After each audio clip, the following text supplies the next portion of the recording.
Hello everyone, welcome back to my YouTube channel. ఈరోజు మన recipe chicken pickle.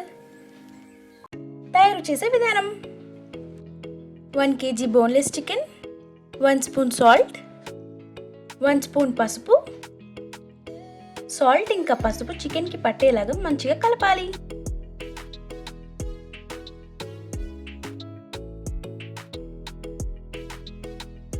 ఇప్పుడు వీటిని ఒక 30 minutes వరకు మ్యారినేట్ చేయాలి. స్టవ్ ఆన్ చేసి ఒక కడాయి పెట్టి అందులో చికెన్ని వేసి వాటర్ ఇంకిపోయేంత వరకు ఉడికించాలి. చికెన్ పీసెస్ డ్రై అయ్యే వరకు ఉడకనివ్వాలి. మసాలా తయారు చేసే విధానం: ఇప్పుడు స్టవ్ ఆన్ చేసి మరో కడాయి పెట్టి అందులో 1/2 కప్ ధనియాలు, 1/2 స్పూన్ మెంతులు, 1/2 స్పూన్ లవంగాలు, కొన్ని దాల్చిన చెక్క, 1 స్పూన్ ఆవాలు, 4 ఇలైచీలు, 1 స్పూన్ జీలకర్ర. వీటన్నిటిని సిమ్లో పెట్టి ఒక 5 to 6 minutes వరకు వేయించాలి.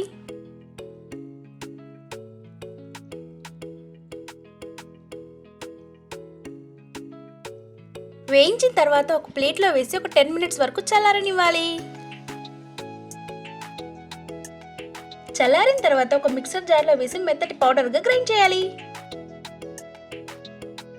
ఇప్పుడు స్టవ్ ఆన్ చేసి ఒక కడాయి పెట్టి అందులో 9 to 10 స్పూన్స్ ఆయిల్ని వేసి మనం ముందుగా ఉడకపెట్టిన చికెన్ని వేయాలి. ఇప్పుడు ఈ chicken golden brown colour change అయ్యే వరకు వేస్తూ ఉండాలి.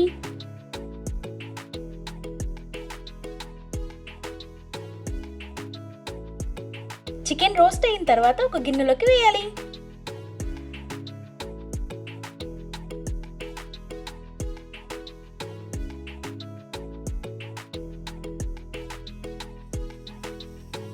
మిగిలిన చికెన్ని కూడా అదే కడాయిలో వేసి బ్రౌన్ కలర్ వచ్చేంత వరకు వేస్తూ ఉండాలి.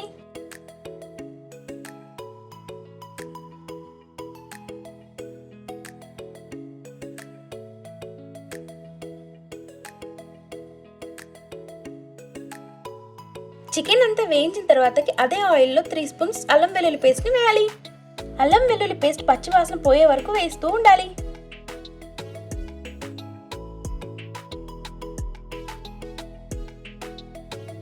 ఇప్పుడు కడాయిలోకి మనం ముందుగా వేయించి పెట్టిన చికెన్ని వేయాలి. 1/2 కప్ కారం, 2 స్పూన్స్ సాల్ట్, తయారు చేసిన మసాలా 1/2 కప్. ఈ మసాలా అంతా చికెన్కి పట్టేలాగా కలపాలి. రుచికి సరిపడినంత సాల్ట్ని వేసుకోవాలి. స్టవ్ ఆఫ్ చేసి ఈ మసాలాని కలపాలి. 2 నిమ్మకాయల రసం. ఇప్పుడు నిమ్మరసం వేసి వీటిని కలపాలి. ఒక 2 hours వరకు స్టోర్ చేస్తే ఆయిల్ మంచిగా ఊరుతుంది. అంతే, చికెన్ పిక్కల్ తినడానికి తయారైంది. ఈ చికెన్ పిక్కల్ని మనం 1 to 2 months వరకు స్టోర్ చేసుకొని తినొచ్చు. మరి ఇంకెందుకు లేట్, మీరు కూడా ఈ చికెన్ పిక్కల్ని తయారు చేసి చెప్పండి. మరి వీడియో నచ్చినట్లయితే don't forget to like, share and subscribe.